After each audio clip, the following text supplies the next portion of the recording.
야고보서 1장 오늘부터 오늘 공부하겠습니다. 우리 공동서신 첫날에 공동서신 서론을 했고요. 지난 시간에는 이제 야고보서 서론을 했고요. 오늘은 야고보서 1장을 합니다. 화면도 좀 정리 좀 해야 되겠고요. 잠깐만.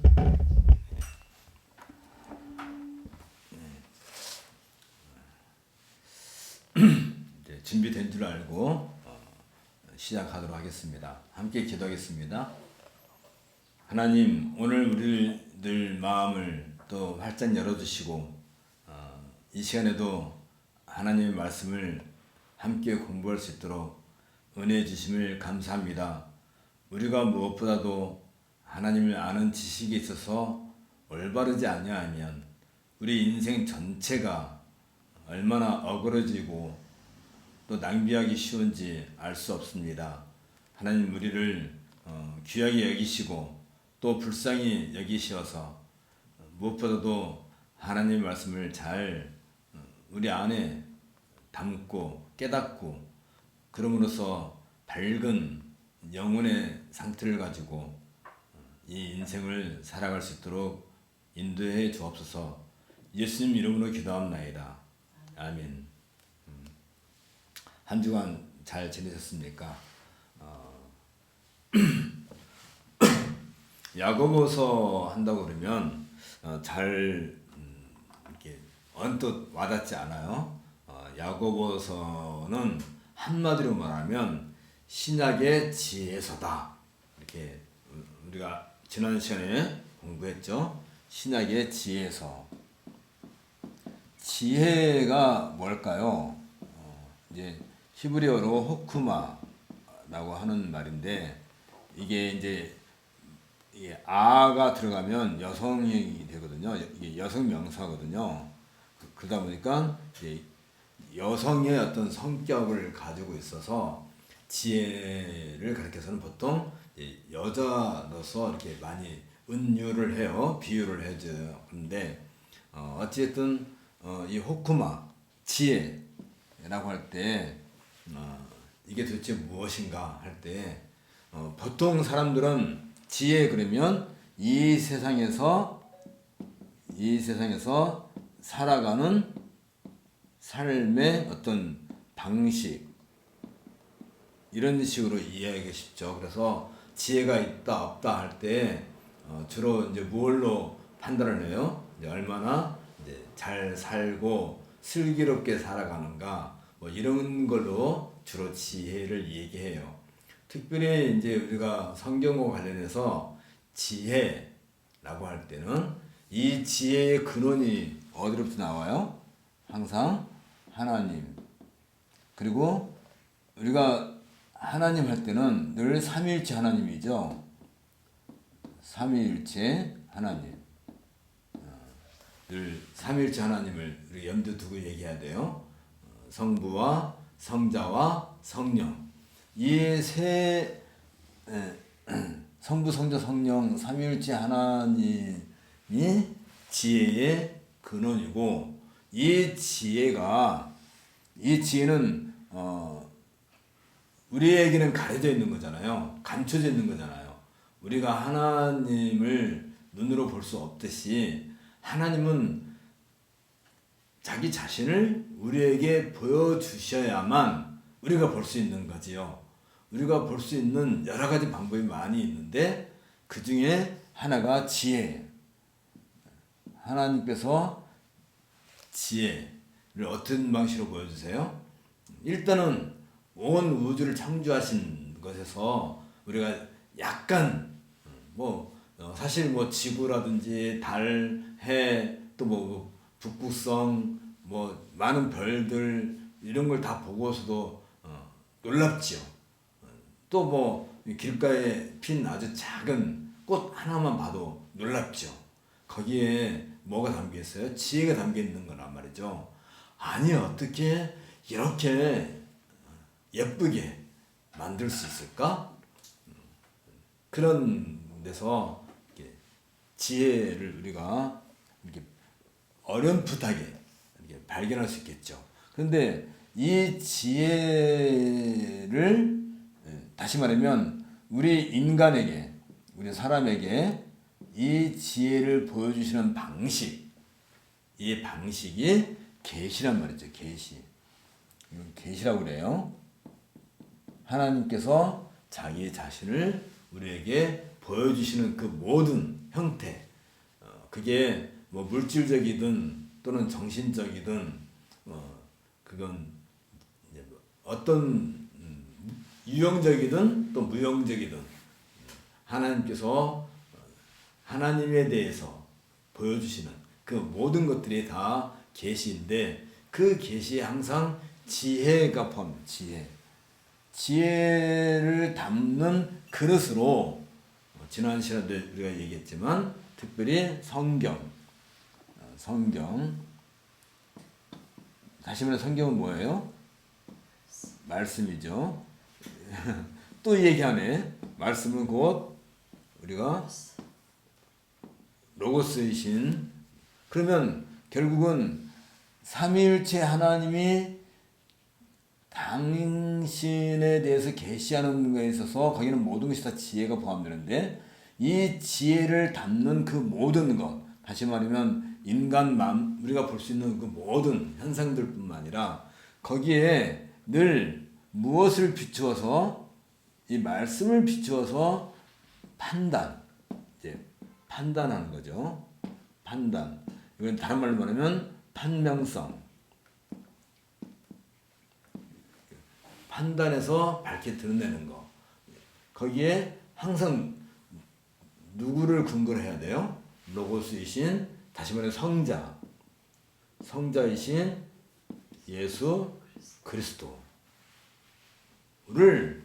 기본으로 하지 않으면 그 어떤 계시든 그 계시에 담겨있는 그 어떤 지혜든 우리는 도무지 알아낼 방법이 없어요. 물론 우리가 살아가면서 뭐 어떤 지식도 얻고 그 지식을 가지고 지혜가 쌓이고 슬기로운 삶을 살 수 있겠지만 그건 어디까지나 제한된, 그리고 특별히 우리가 늘 조심해야 될 것은 뭐냐면 이 인간 창조, 하나님께서 인간을 창조하실 때 인간에게, 아담에게 최고의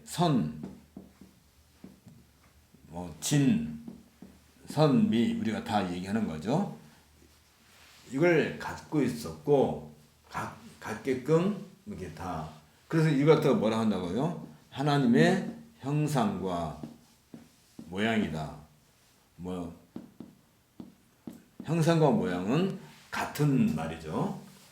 같은 말을 형상이라고도 하고 형상과 모양 하면 훨씬 더 분명한 뜻이 있어서 이렇게 이중 언어로 이렇게 표시를 한단 말이죠. 그럴 때 이 창조된 그 인간이지만, 그러나 문제는 뭐냐면 이 진선미를 가지고 있는 아담에게, 인간에게 하나님은 자유의지를 주시단 말이죠. 자유의지라는 게 뭐예요? 말 그대로 어떤 의지가 있어서 판단, 지금 판명 때문에 그런 거예요. 어떤 판단할 수 있는 능력이 이 본인에게 있단 말이에요. 본인에게. 그래서 본인 스스로가, 인간 스스로가 이 자연 만물을 보고 우주를 보고 또 하나님의 말씀을 듣고 또 동산에 있는 각종 나무 또 열매, 생물 또 그 밖에 뭐 많은 것들 다 보고 거기에서 뭘 찾아요? 지혜를 찾아요. 지혜를 찾아내야 되는데 지혜가 뭐예요? 결국은 다른 말로 말하면 하나님을 알고 그것을 가지고 하나님을 섬기는 것, 이게 지혜란 말이죠. 다시 말하면 우리 대요림답 또 소요문답 제1문답에서 뭐라고 그래요? 인간의 삶의 목적 그걸 갖다가 the end 그래요. 인간의 삶의 목적 최종 the end 그러니까 인간의 삶의 최종 목적이 무엇인가 라고 물을 때 하나님을 기뻐하고 즐거워하는 거다. 그리고 이것을 통해서 하나님께 영광을 드리는 거다.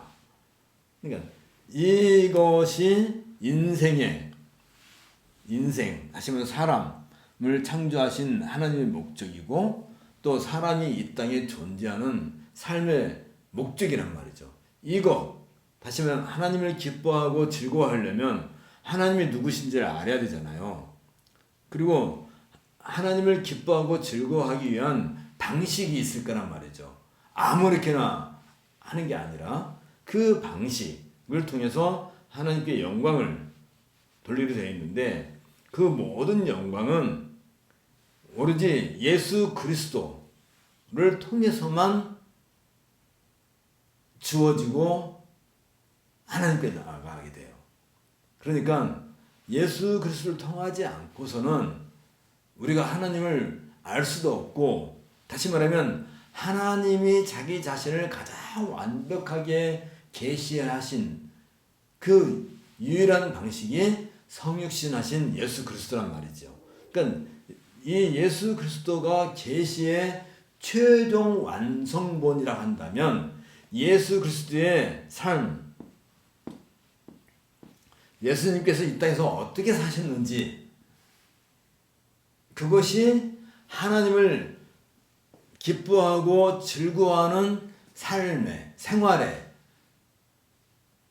가장 완성된 가장 이보다 더 완벽할 수는 없는 거잖아요. 예수님께서 하나님을 기뻐하고 즐거워하고 이 땅에서 사시는 그 모든 생활의 방식, 삶의 방식 이것처럼 완벽하게 계시된 게 없단 말이죠. 그래서 그걸 통해서 예수님께서 하나님을 어떻게 즐거워하고 기뻐하시고 그런 삶을 통해서 하나님을 얼마나 영화롭게 하셨는지 하나님께 얼마나 하나님의 영광을 드러내셨는지 그게 어디에 있어요? 예수님의 삶 속에서 고스란히 담겨있단 말이죠. 그러니까 우리가 이런 지혜라는 말 한마디만 갖고 얘기할 때도 단순히 우리가 좀 잘 살 수 있는 어떤 방식 이 세상에서 어떻게 하면 좀 더 남들보다 좀 영리하고 똑똑하고 좀 잘 살고 잘 먹고 뭐 이런 지혜 사실 철학이 뭐예요? 철학 지혜를 사랑하는 것이 철학이잖아요. 철학 인간에게 있어서 최고의 학문 철학 그 경지가 뭐냐면 목적이 뭐예요?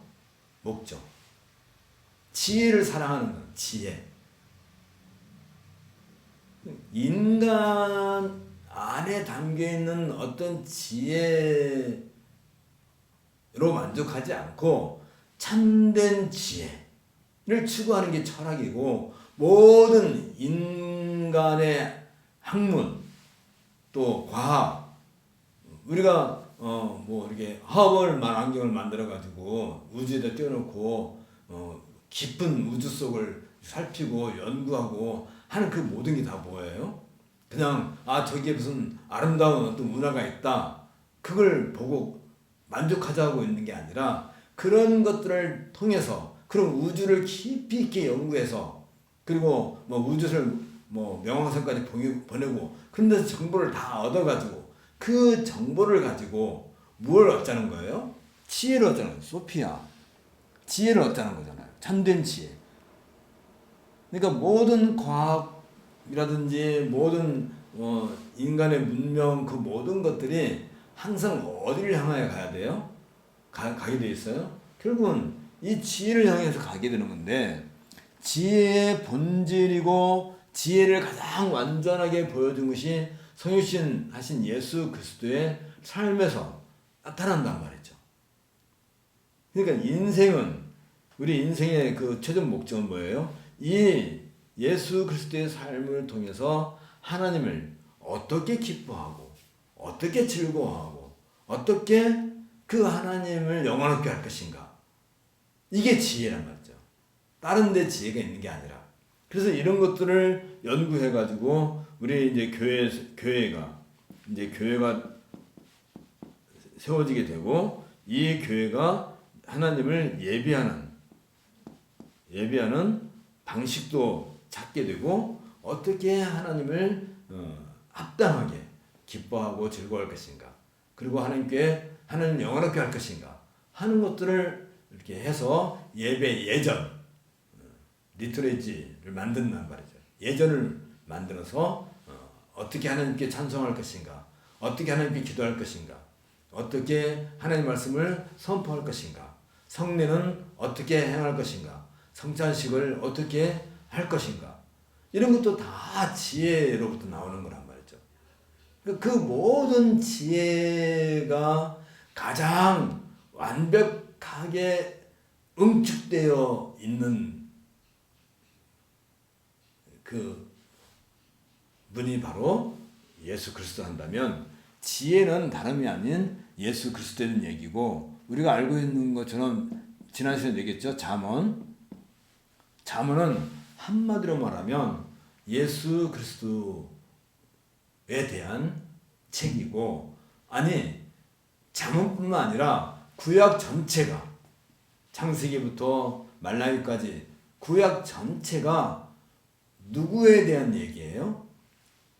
로고시는 성자, 다시 말하면 그리스도, 다시 말하면 구약에서 말할 때 메시아가 곧 그리스도죠. 메시아에 대한 얘기란 말이에요. 그 모든 것이. 그러면 우리가 뭔가를 판단하고 어떤 옳고 그름을, 선악을 이렇게 판명하는 데 있어서 모든 기준은 다 어디에 있어요? 메시아, 예수 그리스도께서 하시는 계시. 그러니까 예수님께서 이 세상에서 살았던 그 모든 삶의 어떤 행동, 또 모양, 또 말씀하시는 거, 그 모든 것이 다 무엇이라고요? 그게 다 계시란 말이에요. 계시가 뭐예요? 하나님께서, 자기 삼일체 하나님께서 하나님의 누군가를 보여주시는 방식이 계시라 한다면, 예수님의 삶 자체가, 예수님께서 말씀하시고 하는 그 모든 것이 다 이 계시에 속한단 말이죠. 그런 걸 통해서 뭘 배운다고요? 하나님이 누구신지를 알고, 하나님은 어떻게 기뻐하고 즐거워할 것인가, 하나님은 어떻게 영원하게 할 것인가, 지혜를 거기에서 우리가 찾는 거예요. 그런 것을 다 이렇게 모아가지고, 예수님께서 어떻게 행동하셨고 어떻게 말씀하셨고 하는 것들을, 그리고 왜 그렇게 하셨는지, 이런 것들을 이렇게 모아놓은 것이 바로 다른 말 아니면 복음서죠. 우리가 알다시피 복음서. 그리고 그 복음을 가지고 사도들이 해석을 하는 것이 이 복음에 있는 내용이죠. 복음서를 좀 더 신학적인 어떤 관점을 가지고 그걸 좀 더 분명하게 해설한 것이 바로 말하면 서신서. 그리고 이 서신서에는 크게 우리가 말한 것처럼 바울 서신, 그리고 공동서신, 또 요한계시록, 이렇게 있는 거죠.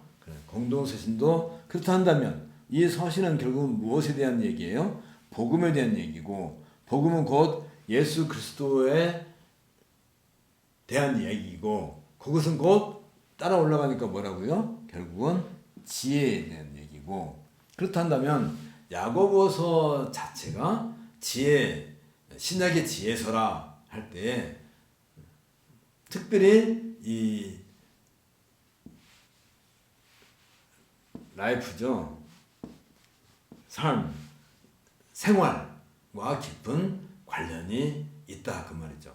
그래서 특별히 이제 이 야고보서에서 가장 강조하는 것은 이 신약의 지혜서라고는 이 야고보서에서 이 지혜서를 한마디로 좀 연결한다면 결국은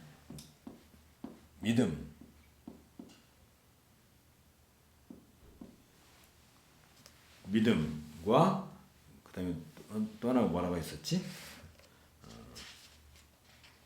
잠깐만요.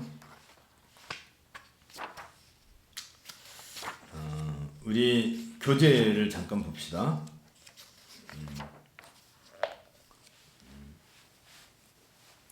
지난 시간에 우리가 한 건데 42페이지 야고보서 서론 42페이지 제일 마지막 줄에 확실히 이 서신의 주제어는 이 서신이 주제하는 것은 이게 제시하고 있는 주제어는 믿음 그리고 지혜다. 사실 지혜와 믿음은 같이 가는 거예요. 지난 시간에 얘기했죠. 믿음이 없는 지혜는 그 지혜가 아니고, 그렇죠? 지혜는 지혜인데 믿음은 뭐예요? 우리가 믿음이라 할 때 믿음은 결국은 예수 그리스도가 누구인가를 알고 받아들이는 게 믿음이란 말이지. 그러니까 믿음이 없는 지혜는 지혜가 아니고 지혜가 없는 믿음은 믿음이 아니죠. 그러니까 믿음과 지혜는 하나야. 같이 가는 거지. 분리할 수가 없는 거지. 그래서 그런 점을 우리가 염두에 두고 이제 야고보서 1장을 이렇게 가도록 하겠습니다. 교재 51페이지, 51쪽. 이제 항상 이제 어떤 책을 보든 교재를 보든 이제 타이틀이 시작되고 이제 뭔가 이해가 진행될 때 가장 먼저 제시해 놓은 그 문장을 주의 깊게 살펴볼 필요가 있어요. 그러니까 이 글을 쓴 사람은 도대체 무엇을 하려고 하느냐 할 때 항상 우리가 뭐 소설을 보든 뭐 또 무슨 어떤 학문을 연구하든 하다못해 토익을 공부하든 제일 먼저 제시어가 뭔가 하는 것을 빨리 알아두는 게 좋겠죠. 야고보서는 뭐라고요? 믿음과 지혜다.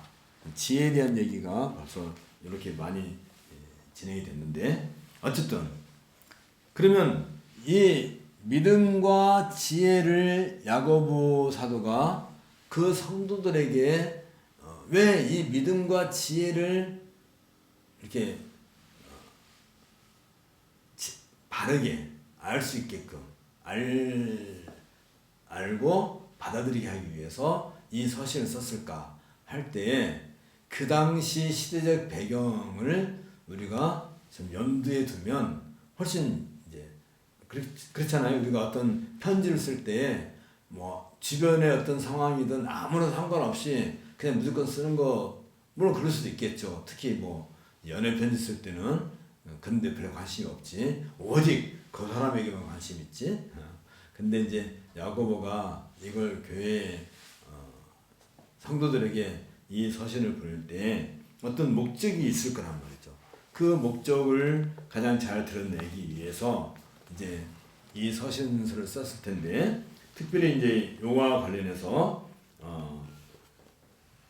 여기 51페이지 우리가 이 야고보서 1장을 읽을 때 가장 먼저 이 글을 쓴 사람이 무슨 말을 하려고 하는지를 보는 것이 중요하죠. 자, 이 땅의 성도들은 끊임없는 시험에 직면해 있기 마련입니다. 그렇죠. 뭐 이 땅에 뭐 그 당시뿐만 아니라 지금도 마찬가지죠. 늘 시험과 관련된단 말이죠. 딱 시험을 본다 그러니까 다 떠오르는 게 지혜란 말이죠. 이런 시험들은 두 가지 관점으로 해석이 되죠. 뭐 여러 가지 방법이 있겠지만 우리가 어떤 시험을 맞닥뜨릴 때 크게 두 가지로 할 수 있는데, 하나는 하나님이 그 시험을 당하는 사람들로 하여금 악한 정욕들을 거부하는 법을 배우도록, 우리가 어떤 시험에 당면했을 때 그 시험을 통해서 어떤 유혹, 가장 첫 번째 그 시험을 당한 사람이 아담이죠. 유혹을 받았단 말이지. 그 유혹을 거부하는 법을 깨닫고, 그리고 그것을 통해서 신앙을 시험하고 발전시키기 위한 것이다. 이게 가장 먼저죠. 아니 그게 하나의 관점이죠. 여기서 신앙이라는 것은 다름 아닌 믿음이죠. 그러니까 지혜죠. 지혜. 유혹이 우리 앞에 있는데, 이 땅에 살아가는 사람들에게 유혹이 오는데 그 유혹을 거부하는, 그게 바로 지혜고, 또 그러므로 인해서 우리의 믿음을 더 단단하게 발전시켜 나가는, 이게 상당히 좋은 긍정적인 차원에서 이걸 다루고 있는 거죠. 아니면 이제 부정적인 면도 있죠. 성도들이 악한 것을 행하도록 유혹을 받아 덫에 걸려서 사망에 이르게 되는 거예요. 그러니까 우리가 지금 성도라고 할 때 이 성도는 중립적 위치에 있는 거예요. 아까 아담에게는 참 진선미, 자유의지를 가지고 있지만 이미 이 자유의지는 아담의 범죄로 인해서 다 오염돼 버리고 부패됐어요. 그렇지만 어쨌든 우리가 교회에 다시 회원이 되고 그 성령의 인도하심과 또 성령의 조명, 우리를 조명해 주심을 해서 우리 안에 믿음이 심겨지게 되고, 우리가 이 땅에서 살아가는 데 있어서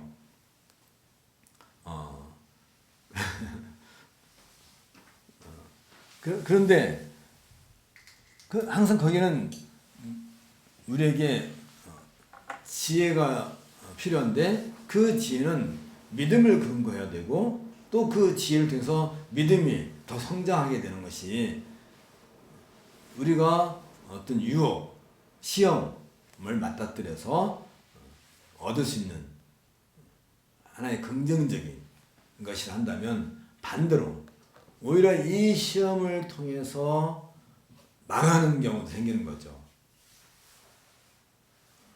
시험을 극복하지 못하고 이제 한 달 뒤에 수능 시험이 있는데 그 시험하고 다른 거지. 그건 뭐 내가 공부한 만큼 보는 거니까 실패라는 게 없어요. 공부하고 그날 또 시험 잘 보면 좋은 점수 나오는 거고, 그렇지 않으면 좀 나쁜 점수 나오는 것이지. 그건 뭐 실패라고 할 수 없잖아요. 그런 것은. 그러나 우리가 그 선악을 알게 하는 나무의 열매를 먹지 말라 하신 그 하나님의 시험을 아담이 스스로 선악을 알게 하는 나무 찾아가서 따먹는 것은, 그거는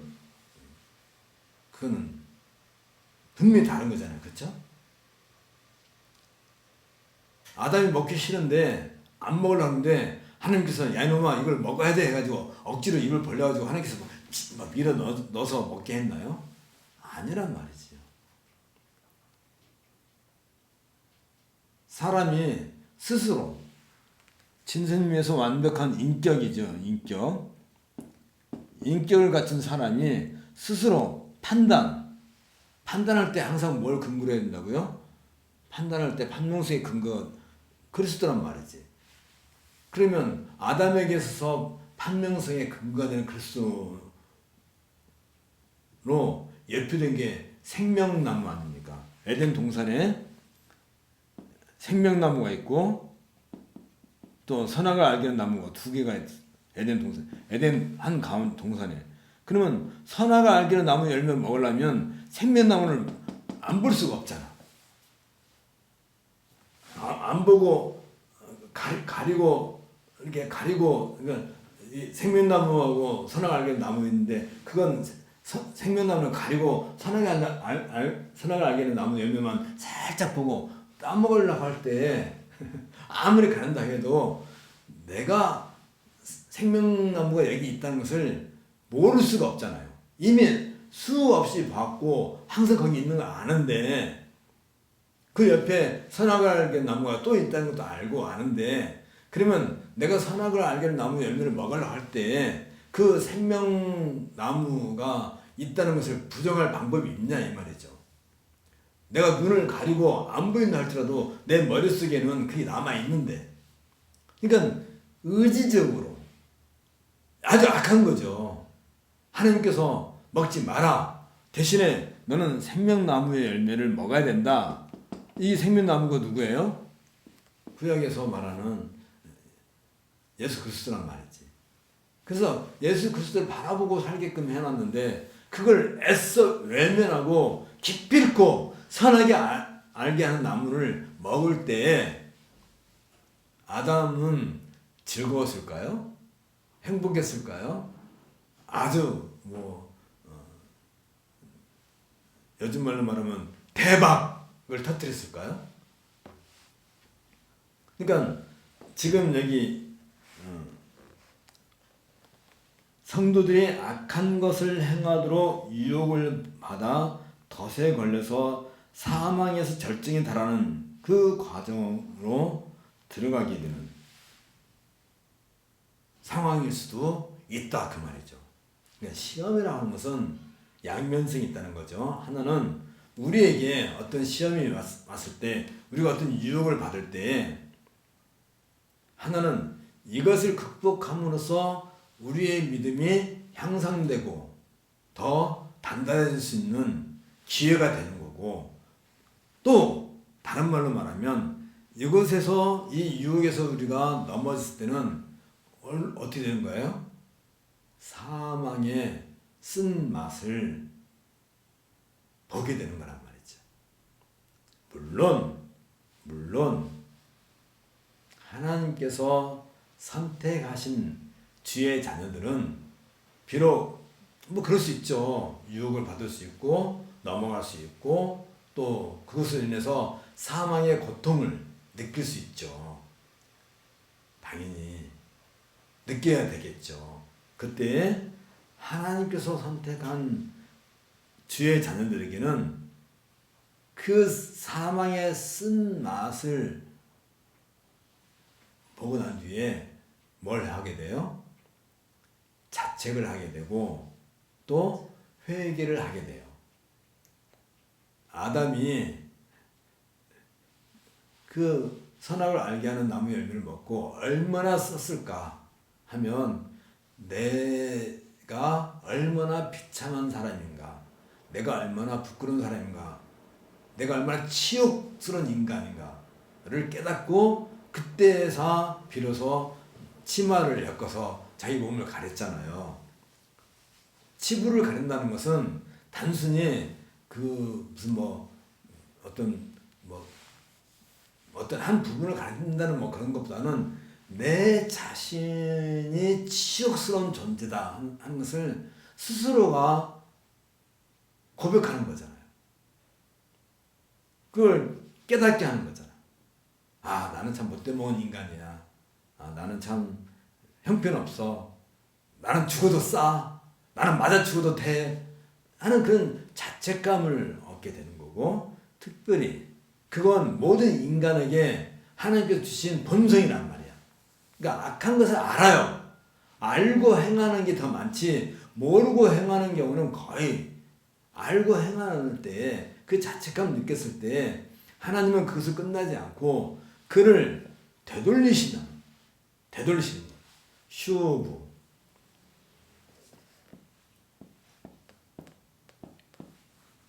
되돌리시는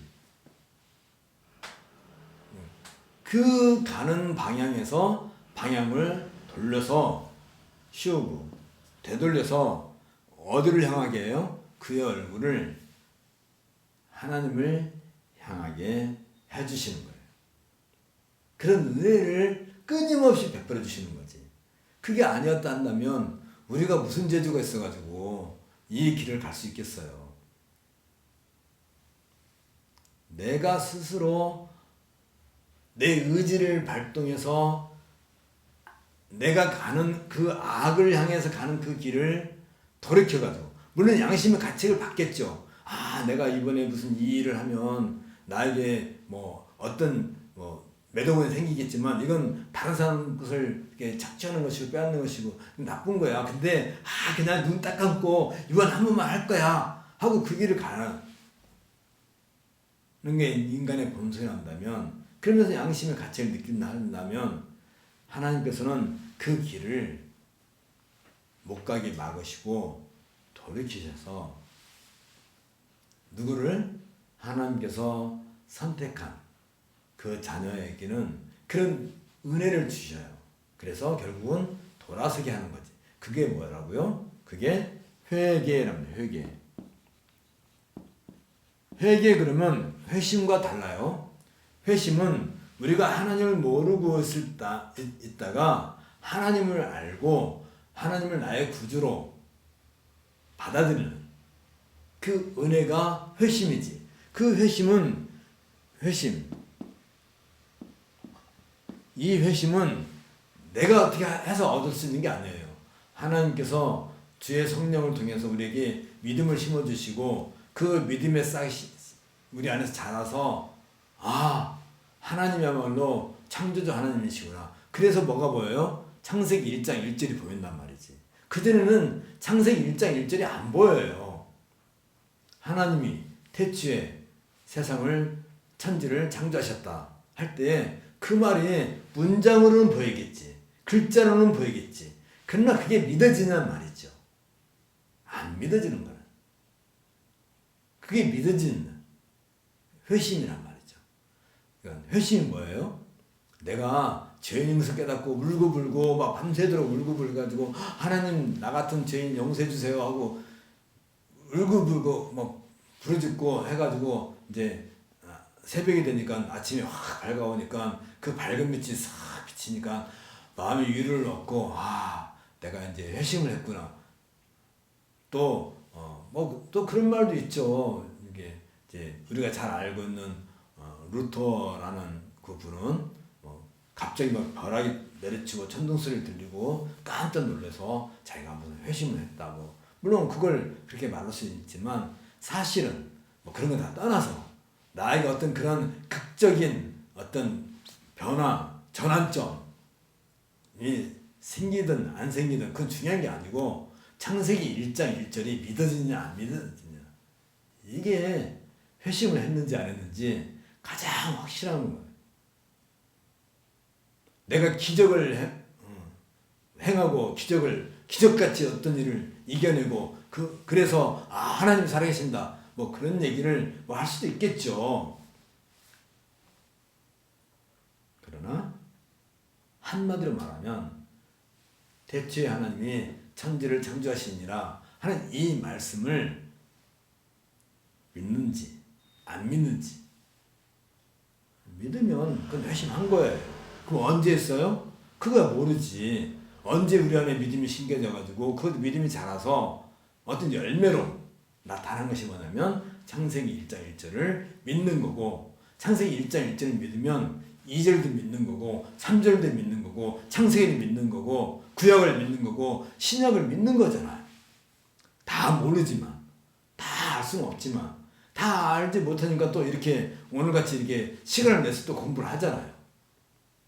문제는 창세기 1장 1절을 안 믿어지면 아직 회심했다라고 우리는 말할 수 없어요. 절대로. 그러면 창세기 1장 1절을 믿으려면, 그게 믿어지려면 이런 과정이 필요하단 말이죠. 어쩌다가 거기까지 나왔지? 잠깐. 시험을 보는. 우리도 시험을 봐야 돼. 그러니까 매 시간마다 시험을 봐야 되는데 그래서 성도들은 끊임없는 이런 시험에 직면하게 되고 이 시험이 유혹이잖아요. 유혹이 우리에게는 더욱 믿음을 단단하게 해주는 어떻게 보면 자극제가 될 수도 있고 아니면 우리에게 사망의 쓴맛을 칼로 내 손을 쥐었을 때만 아픈가요? 그게 아니죠. 우리 마음이 우리 양심이 무엇인가 이렇게 면도칼 같은 걸로 긁으면 아픈 거잖아요. 그게 유혹을 내가 이게 당했을 때 대부분 많은 사람들은 내가 할 수 없으니까 마지못해서 그것보다는 대부분 이유는 내 욕심이에요. 욕심. 내가 그걸 기어이 해보겠다는 욕심. 그래서 어딜 찾아가요? 과천에 있는 승마장을 찾아가지. 그래서 처음에는 10,000원짜리 한번 해보죠. 뭐가 될 것 같아. 그러면 어떻게 해요? 100,000원짜리. 그럼 어떻게 해요? 1,000,000원짜리. 그래서 오징어 게임에서 얼마를 써요? 365만 원? 아니? 얼마 쓰는가? 나도 잘 모르겠네. 아니, 그 몇 사람이 등장하지? 오징어 게임에? 잠깐, 364만 원인가? 나도 잘, 어쨌든. 그래서 대박을 터뜨리잖아요. 그래서 3억, 몇 배야? 100배인가? 1,000배인가 얻어가지고 3억 얼마를 근데 그것이 이제 다 어떻게 되고 어쩌고저쩌고 했다고 하는데 나도 잘 모르겠고 잠깐. 어쨌든 사람이 욕심을 부리는 거야. 그래서 다 뚫딱 망해. 그래서 결국은 오징어 게임에 이제 가게 되죠. 그게 뭐예요? 생명을 담보로 돈을 얻으려고 하는 거잖아요. 내 생명을 담보로. 죽으면 죽는 거고 살아나야 되는 거지. 그래서 결국은 다 죽고 한 사람만 살아나는 것이. 그 결국은 사람의 탐욕이에요. 그 욕심이지. 그것도 유혹이지. 오징어 게임을 그게 왜 나왔어 또. 자, 그러면 이제 한 단 지나갑시다. 지금 이 얘기 하자고 하는 것이 야고보서 전체가 우리에게 하고 싶은 얘기예요. 특별히 성도들에게는 성공과 그에 따른 자랑의 주안점이 주어진, 그러니까 이게 뭐냐면 주변 세계 같단 말이에요. 우리 주변 세계가 항상 무엇과 성공과 자랑, 다시 말하면 명예, 이런 것을 추구하는 것을 보통 사람들은 지혜라고 한답니다. 그게 지혜. 이 세상 사람들의 지혜는 뭐예요? 내가 성공하고 그럼으로써 누군가에게 나를 자랑하고 드러내고 싶은 거지. 그런 걸 보면 나도 늘 유혹을 받는 거지. 그래서 성도들의 삶은 시험의 연속적인 과정이다 라고 말할 수도 있는 거예요. 그러니까 우리가 이 땅에 살면서 유혹을 한 번도 안 받고 살 수 있겠는가? 우리는 날마다가 유혹의 연속이란 말이죠. 아침에 여기 이렇게 올 때도 이게 앞에서 차가 좀 빨리 가주면 좋은데 이게 꼭 강변북로 가다 보면 꼭 그 80km 가는 분들이 계세요. 아주 모범적인 분이죠. 그래서 우리 한국에 교통속도 운동 지키기 교통속도 운동 지키기 운동본부가 있어요. 그 회장이 운동본부 회장이 여러분들이 잘 알고 있는 신로함께 목사님이세요. 그분은 어딜 가나 길거리에 써있는 그 속도 내려 준수를 해요.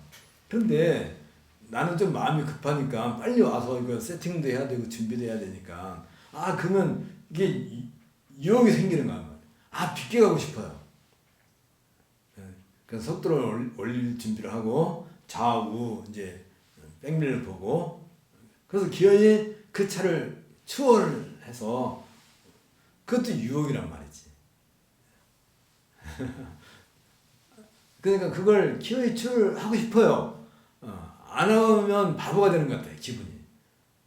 근데 요즘은 많이 그 규정속도 지키는 분들이 많아져서 좋고, 어쨌든. 근데 우리 인생 자체가 끊임없는 시험의 연속인데, 그것은 누가 이미 우리에게 보여주냐면 예수님의 삶 속에서 보여주신 거예요. 예수님은 하루라도 시험을 안 받으신 적이 없어요. 유혹을 떠나본 적이 없어요. 오죽하면 예수님이 자신의 공생애를 시작할 때 가장 먼저 하는 게 뭐예요? 광야에 가서 사탄에게 시험을 받으시는 일이란 말이죠. 거기에서 뭘 시험 받아요? 먹고 사는 문제. 이 돌들을 가지고 떡을 만들어 먹어라. 먹고 사는 문제가 참 심각하죠, 우리한테는. 예수님께서 뭐라고 말씀하세요? 사람은 떡으로만 사는 것이 아니라 하나님의 말씀으로 사는 것이다. 그때가 40일 금식하고 난 뒤에요. 말씀이 뭐예요? 결국은 지혜란 말이지. 말씀. 그리고 이제 또 시험이 있었죠. 명예. 그 다음에 예수님이 이 땅에 오신 목적이 뭐예요? 온 인류를 죄로부터 구속하기 위해서. 구속.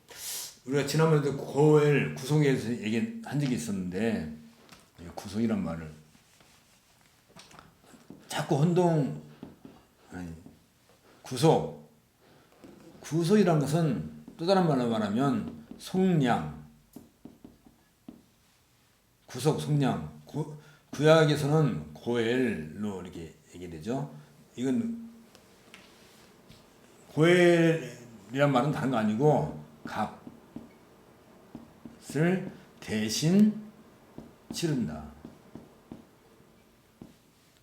그러니까 예수님의 그 구속은, 속량은, 고엘은 우리의 죄값을 대신 치르기 위해서 오셨단 말이에요. 그게 성육신 하시는 거잖아. 그런데 사탄이 유혹하기를 너가 나한테 경배를 해라. 나한테 절을 해라. 그러면 내가 이 천하 만민 그 모든 권세를 다 너한테 주겠다. 그러면 어떻게 돼요? 여기에도 유혹이 담겨 있는 거예요.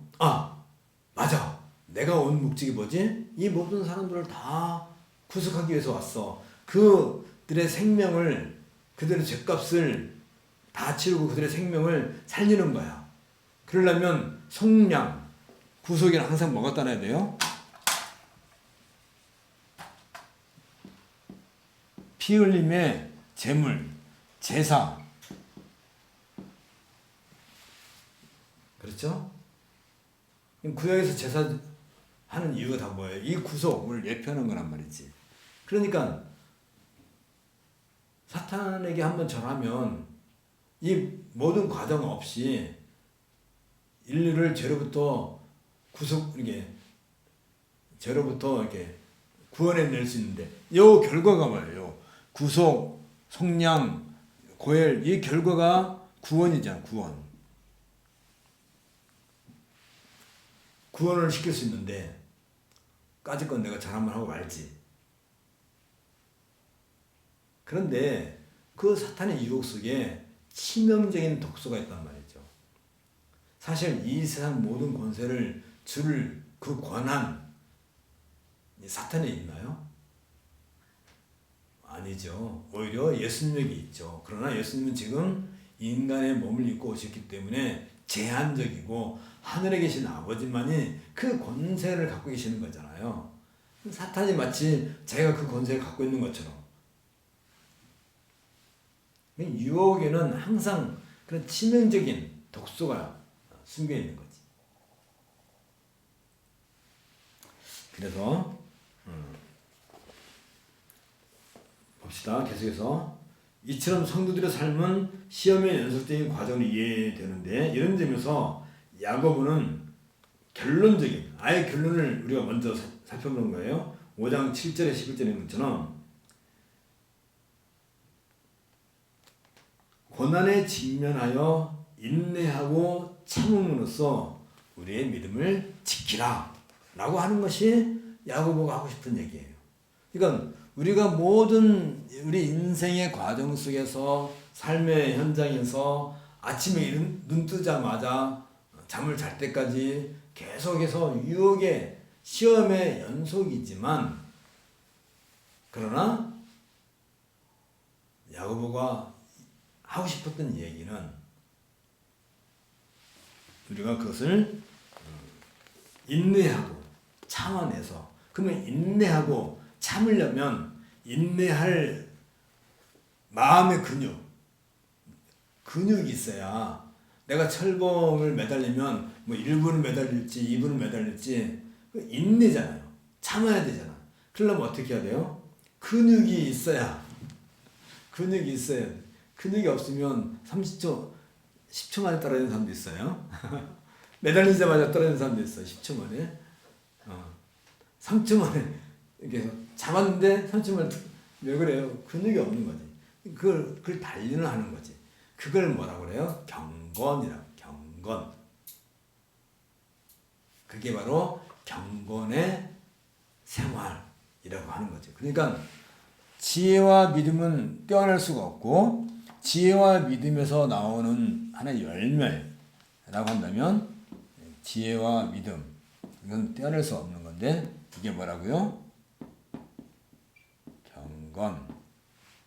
그러면 이제는 지혜 없는 경건은 경건이 아니고 경건이 없는 믿음은 믿음이 아니고 믿음이 없는 지혜는 지혜가 아닌 거지. 이게 같이 가는 거지.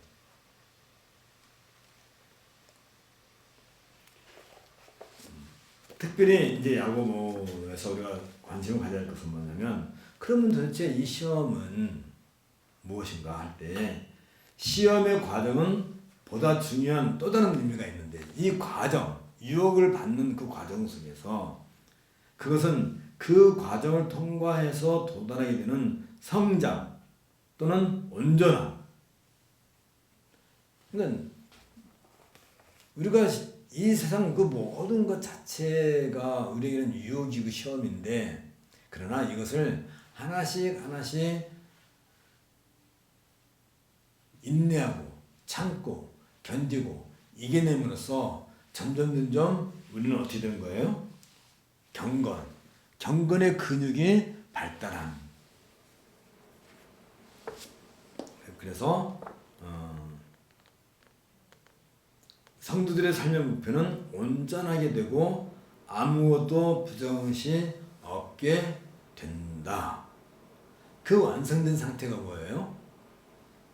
바로 우리가 새하늘과 새 땅에서 들어가는 그 삶이 되겠죠.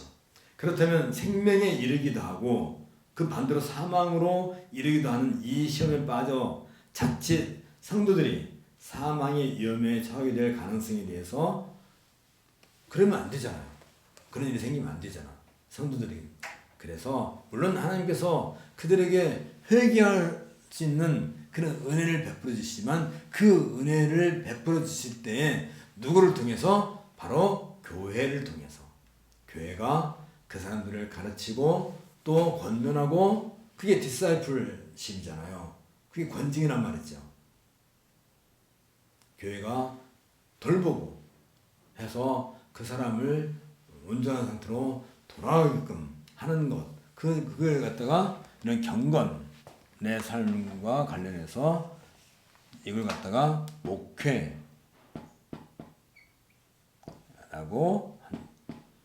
목회는 이걸 다 아우르는 거지.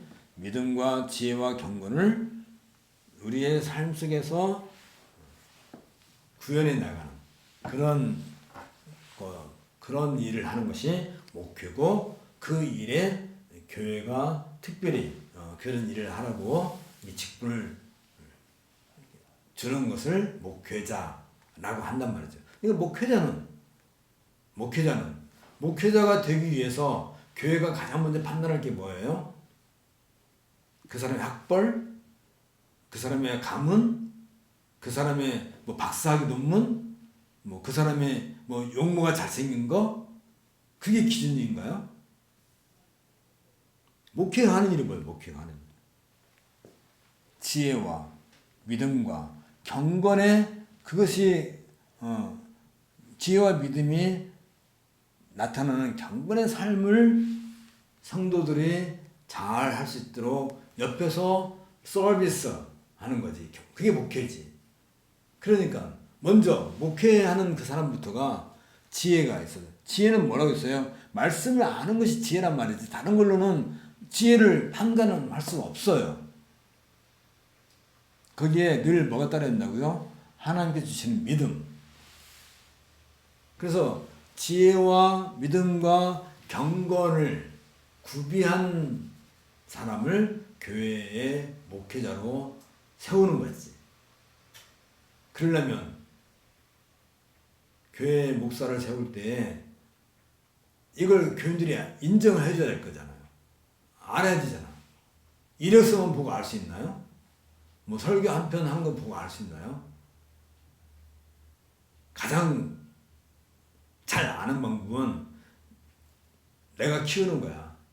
내가 내 자식을 키우면 이놈의 자식이 어떤 놈인지 더 잘 알잖아요. 교회가 목사를 어렸을 때부터 키우는 게 제일 좋아요. 그래야 이 일을 하는 거잖아요. 야고보는 이 야고보서를 기록한 그 야고보는 태어나자마자 예수님과 함께 산 분이에요. 세상에서 유일한 분이에요. 유일한 건 아니죠. 다른 형제들도 있었으니까. 그러나 이 성경을 기록한 사람들 중에 다들 장사하고 난 뒤에 예수를 만났지만, 왜냐면 예수님이 뭐 이렇게 어린 시절에는 사도를 안 불렀잖아요. 예수님께서 이제 본격적으로 이제 사역을 시작하실 때 사도를 부르셨잖아요. 근데 야고보만은 깨국장인 때부터 예수님과 함께 살았단 말이죠. 참 특이한 분이지. 그래서 이제 사도로서 정말 중요한 일을 하긴 하지만, 어쨌든 교회에서 뭐 이 목회 얘기다 보니까 나오는데, 목회는 가급적이면 그 교회에서 자란, 또 그 교회가 양육한 그런 분들 중에서 목회자를 세우는 게 가장 현명한 거죠. 그렇게 해서 모든 성도들의 삶의 목표를 온전함, 그러니까 이 목회를 통해서 어디로 나아가라고요? 온전함으로 나가는데, 이 온전함은 누구는, 그 온전함 속에서 한 번도 벗어나지 않고 이 땅에서 사신 분을 우리는 늘 목표로 해서 나가게 되겠죠. 자, 그런 점에 있어서 그러니까 지혜, 믿음, 주로 이 지혜, 믿음 요 부분은 이건 좀 정리를 합시다. 이제 지혜, 믿음 이 부분은, 지혜와 믿음 주로 신학적 주제들이에요. 무엇이 참된 지혜고 무엇이 참된 믿음인가 하는 것들을 주로 다루고, 심지어 믿음에 대해서 잘 기술하는 게 뭐예요? 말 그대로 신앙 고백서.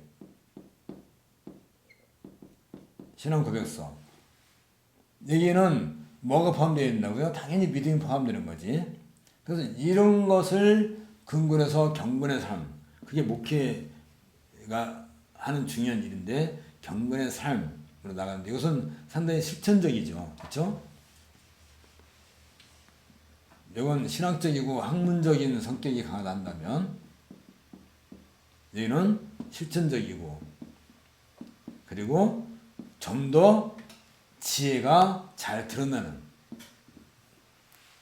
물론 뭐 같은 거지만은 그래도 잘 드러나는 실천적 이거 같은 이제 목회라고 하는 것이죠. 그래서 이 야고보서는 주로 이 지혜와 믿음을 제시하려 했지만 주로 야고보서 다루고 있는 것은 이쪽 부분이다. 경건과 목회와 온전함 이런 부분을 야고보서에서 많이 분량상으로 많이 다룬다는 얘기지요. 뭐 전혀 없다는 얘기가 아니라 그런 점에 있어서 야고보서의 특성을 우리가 좀 더 살펴볼 수 있습니다. 야고보서 1장을 들어가야 되는데 그래서 이제 야고보서 1장 1절부터 이제 봅시다. 여기 51페이지. 야고보서는 항상 그렇죠. 저는 이 글을 쓸 때 좀 앞부분 사실 이 앞부분을 제가 좀 한 30분 가까이 설명을 했는데 요 내용만 잘 이해가 좀 됐다 한다면 사실 야고보서 전체가 끝났다고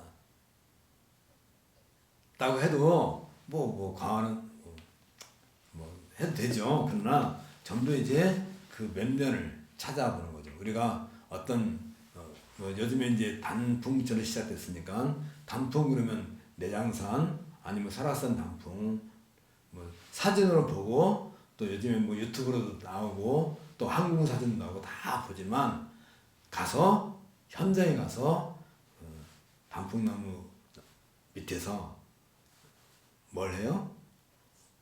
편지를 써야지. 단풍나무 밑에서 편지를 써요.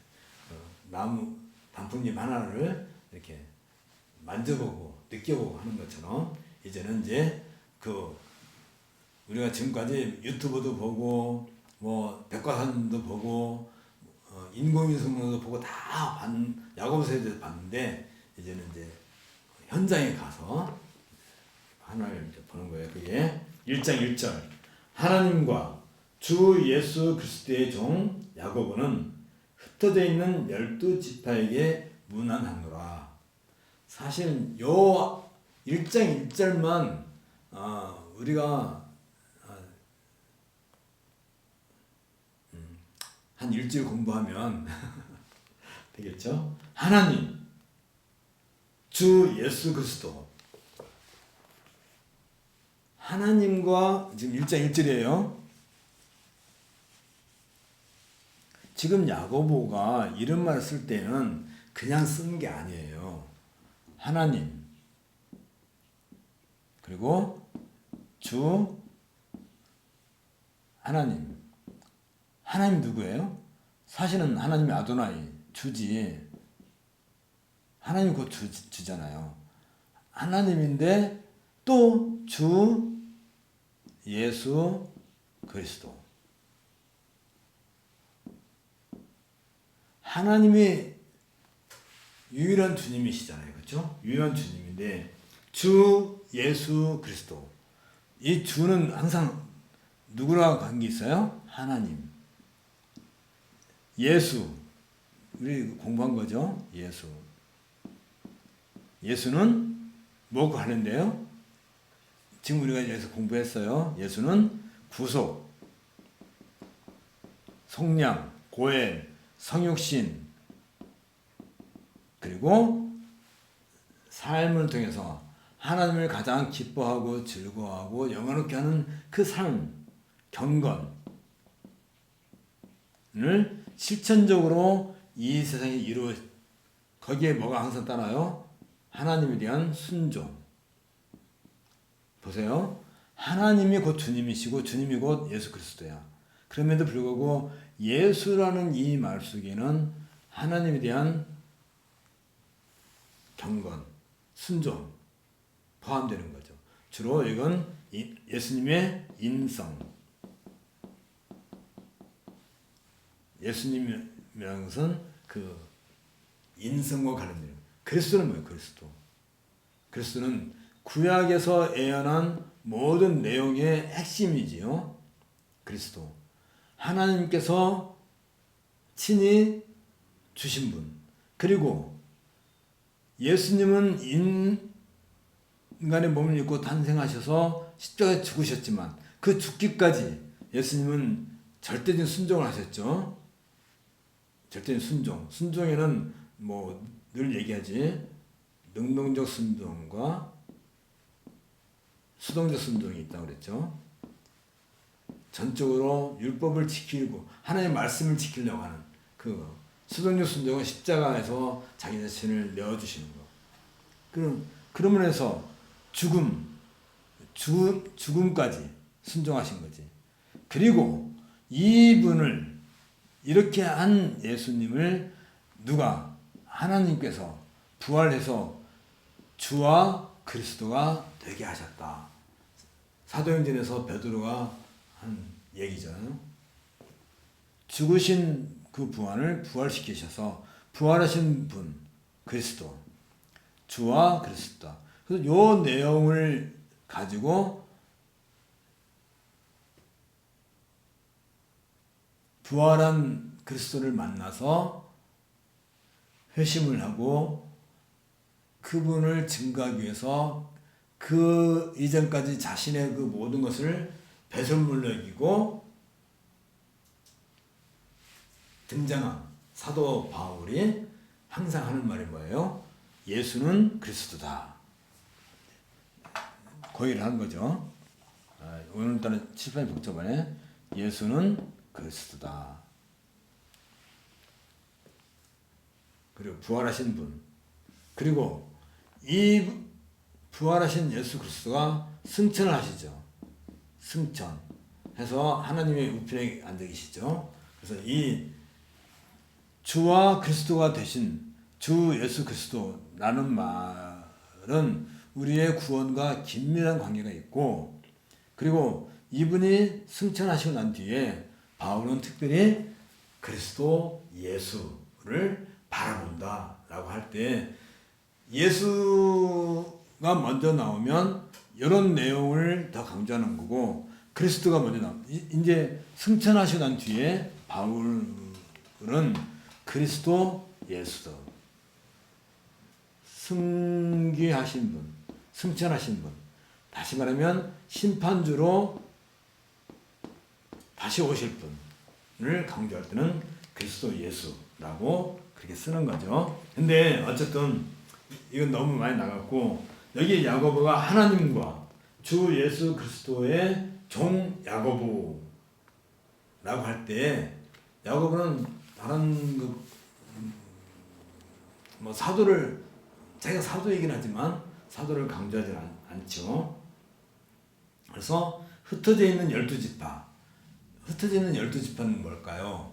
12지파는 이스라엘 백성을 얘기하는데, 흩어져 있는 디아스포라 이스라엘 가리키는데, 이건 야고보에게 있어서는 이미 흩어져 버린 구약의 유대교가 아닌 새 이스라엘, 다시 말하면 오늘날 전 세계 곳곳에 흩어져 있는 교회를 상대로, 그 성도들을 상대로 문안을 한다라고 이야기를 해요. 그러니까 지금 이 야고보서 1장 1절은 창세기 1장 1절과 맥을 같이 하는 거예요. 창세기 1장 1절이 없으면 야고보서 1장 1절이 없는 거예요. 창세기 1장 1절은 모든 구약을 대표할 뿐만 아니라 모든 신약을 대표해요. 그런데 여기에서 우리가 잠깐 실수하면 안 될 게 뭐냐면, 이 당시 야고보가 이 서신 쓸 때는 아직은 신약 성경이 완성되지 않은 상태. 물론 바울 서신도 기록되어 있고 도움서도 기록되어 있고 했지만 이게 정경으로 완성되어 있지 않은 상태고, 이때만 하더라도 구약만 완성되어 있었단 말이죠. 구약 39권만 정경으로 교회가 받아들이고 있었고, 아직은 신약은 무엇으로 어떤 것을 정경으로 받아들일지, 이제 어떤 것은 물론 받아들인 것도 있긴 하겠지만 아직 완성되지 않은 상태였을 때에 야고보가 이 말씀단 말이죠. 하나님, 주 예수 그리스도. 그러니까 이 주는 하나님에게도 붙고 예수 그리스도에게 붙는 말이지. 그 하나님과 주 예수 그리스도의 종이다. 누가? 야고보가.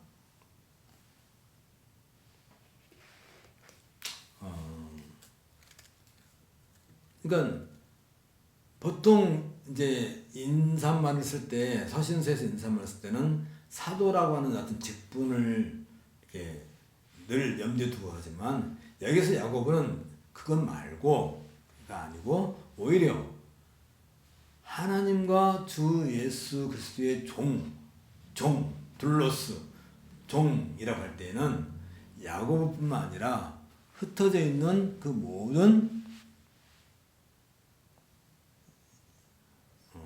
성도들, 전 세계에 흩어져 있는 그 모든 성도들도 다 하나님과 주 예수 그리스도의 종이 아닌 사람이 없는 거지. 우리를 놓고 보는데도 마찬가지예요. 우리가 하나님과 주 예수 그리스도의 종이 아닌 사람이 있나요? 당연히 없죠. 그런 점에 있어서 특별히 이 야고보는 우리 그 성도들을 대할 때 어떤 권위를 앞세우는 것보다는 관계성, 하나님과 주 예수 그리스도의 종으로서, 우리가 다 같은 함께 같은 종으로서 관계성을 더 중시하고 있는 것을 보게 됩니다. 하나님의 종, 둘로스 퀴리오, 에벳 아도나이라는 그런 말이 있기도 한데, 주로 구약에서는 뭐 선지자들, 또 모세, 다윗, 또 이스라엘의 위대한 지도자들에게 사용되는 그런 말이기도 하지만, 오히려 그것은 바울 서신, 바울이 자기 자신을 주 예수 그리스도의 종이라고 표현한 것 같이, 야고보는 이런 의미로서 구약에 있는 그런 의미가 아니라 신약적 의미를 가지고 있다. 큐리오스 예수 그리스도, 주 예수 그리스도는 신인 양성, 뭐 아까도 얘기했겠죠. 인간, 신인 양성을 가지신, 이건 뭐 우리 믿음의 최고봉이죠. 뭐 이건 뭐 그래서 주 예수 그리스도라는 말은 곧 신앙 고백의 결정체죠. 이건 뭐 아까 또 설명도 했고,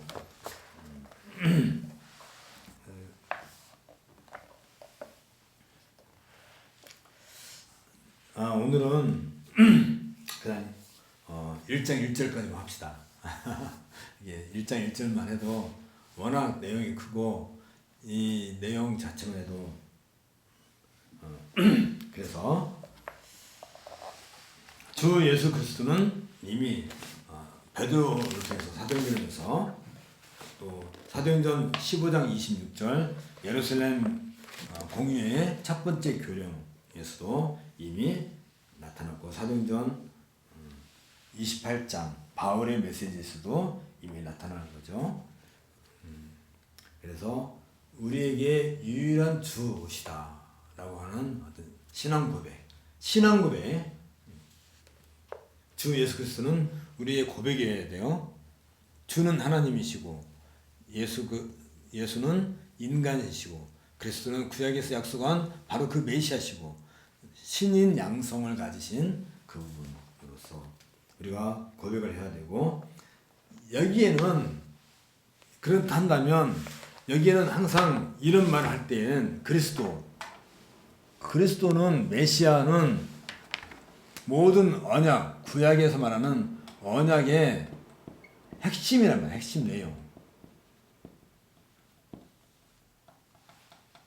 구약의 핵심 내용인데, 이게 신약에 왔을 때도 여전히 신약의 핵심 내용, 언약의 핵심 내용이 그리스도가. 특별히 우리가 지금 우리를 이렇게 놓고 볼 때 스데반 집사의 순교를 절대 잊으면 안 되죠. 사도행전 7장에 나와 있는 것처럼 스데반 집사님이 순교를 하게 되고, 그때 누가 그 자리에 있었다고요? 바울이 그 자리에 있었다고 했지.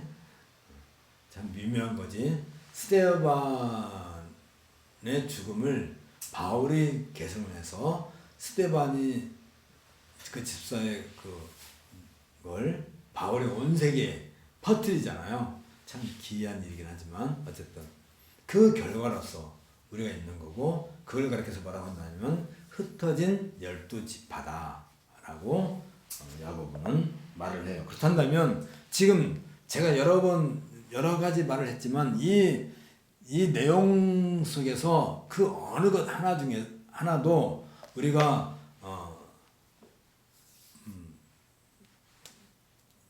옥중서신 또 목회서신 공부했잖아요. 바울서신 공부했잖아요. 바울서신에 있는 그 내용과 별도로 있지 않다는 것을 좀 느낄 수 있죠. 같이 가는 거지. 뭐 바울의 사상이나 야고보 사상이나 다르지 않다는 걸 할 수 있고, 또 여기에도 주로 많이 등장하는 게 또 베드로도 등장하게 되죠. 베드로도 등장하게 되고, 그러니까 참 이스라엘을 가장 잘 참 이스라엘을 가장 잘 표현하는 분이 베드로죠. 그래서 너희는 왕 같은 제사장이다 라고 베드로는 설명하는데, 이게 그러니까 바울 서신이나 이 공동 서신에 있는 그 모든 내용들은 다 그리스도, 예수, 그리스도 이게 다 연결되어 있고, 그리고 그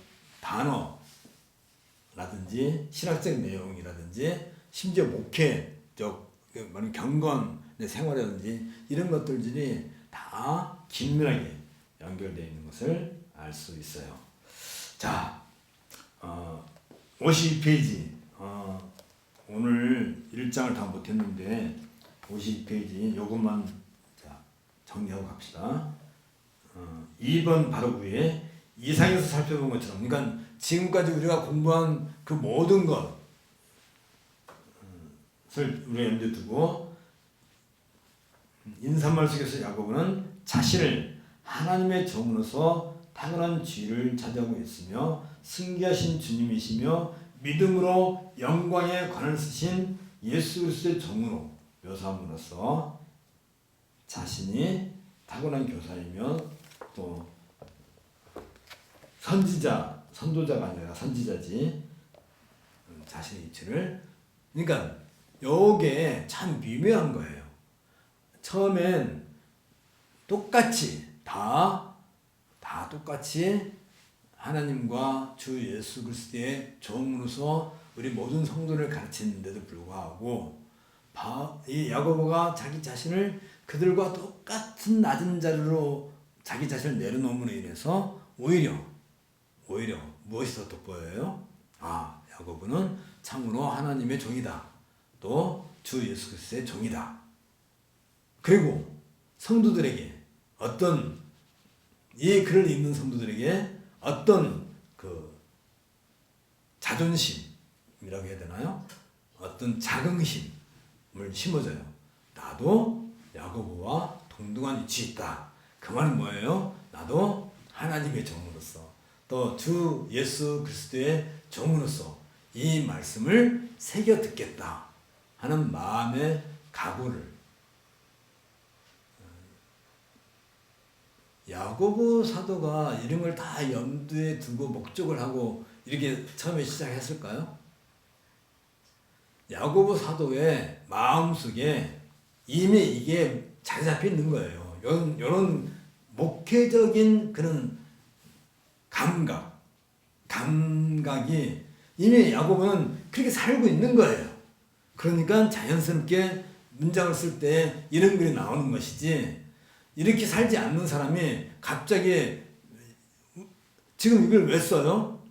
아까 믿음과 지혜를 제시하고 이 경건에 대한 삶, 인생 자체가 시험인 우리 성도들에게 있어서 무언가 이 믿음을 함양하고 온전함에 이르기 위해서 평생을 애썼던 야고보이기 때문에 이 야고보서를 기록할 때 1장 1절 쓸 때 하나님과 주 예수 그리스도의 종인 야고보가 흩어져 있는 12 지파에게 문안하노라. 문안을 한다. 인사를 올린다. 라고 할 수 있는 거예요. 그러니까 이 구절 하나만이라도 우리가 이게 제대로 이 느낌을, 오늘은 제가 화낼 일이 없네. 좀 화를 한번 내고 그냥 성질 한번 부려야 되는데, 그래야 강의가 재미있는데. 이 말씀 자체가 너무, 야고보는 자기 자신을 어디까지 낮추냐면 모든 성도들 중에서 제일 낮은 자리에 있는 사람까지도 자기 자신을 낮추는 거예요. 그렇게 사신 분이 누구예요? 예수님이시잖아요. 그러니까 철저하게 자기 자신을 낮춤으로 인해서 오히려 그를 사용하시는 하나님이 누구시고 주 예수 그리스도가 누군가 하는 것이 더 분명하게 드러나게 돼요.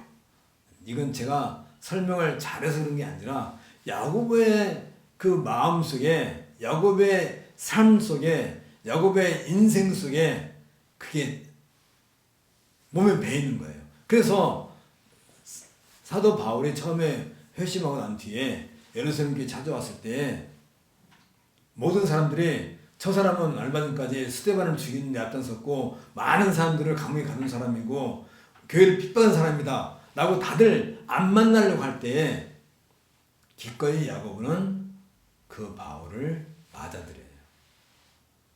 악수를 해요. 야고보와 요한과 베드로, 그 바울을. 아니 생각해봐요. 얼마 전까지 우리 교인들을 다 옥에 가두고 잡아 죽이려고 막 그 서실 벌어가지고 다메섹까지 간 사람인데 갑자기 주 예수 그리스도, 예수는 곧 그리스도다, 나는 그런 메시지를 막 전하고 다니는 거예요. 세상에 소문이 들리잖아요. 그런데 그 바울이 여기가 어디라고 감히 예루살렘에 들어온다는 거예요. 어떻게 하겠어요, 우리 같으면?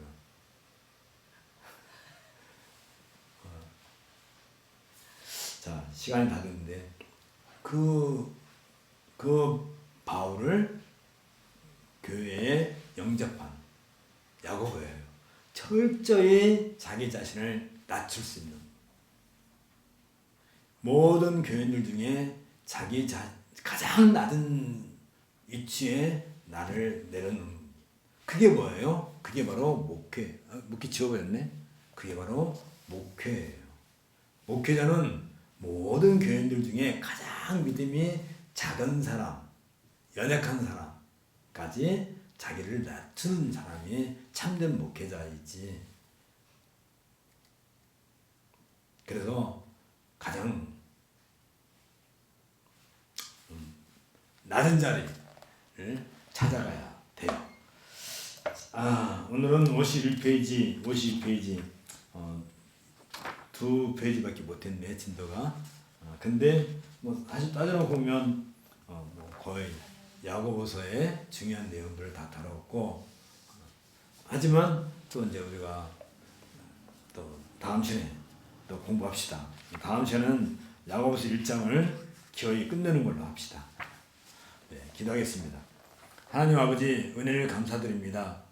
우리가 얼마나 하나님 앞에서 못돼 먹고 또 부끄러운 존재인지 알 수 없습니다. 그 자리까지 친히 내려오셔서 아담이 자기 자신을 지옥 가운데서 가리려고 앞치마를 했듯이, 그러나 예수님은 입고 있던 옷까지 다 빼앗기고 십자가에서 돌아가셨습니다. 이런 구속의 과정을 통해서 우리가 구원의 자리에 이르렀는데, 우리가 이 땅에서 도대체 무엇을 위해서 살 것인지, 어떻게 살 것인지 좀 더 우리 자신을 돌아보게 은혜를 내려주옵소서. 예수님 이름으로 기도합니다. 아멘. 수고하셨습니다. 다음 시간에 또 우리가 공부하도록 하겠습니다.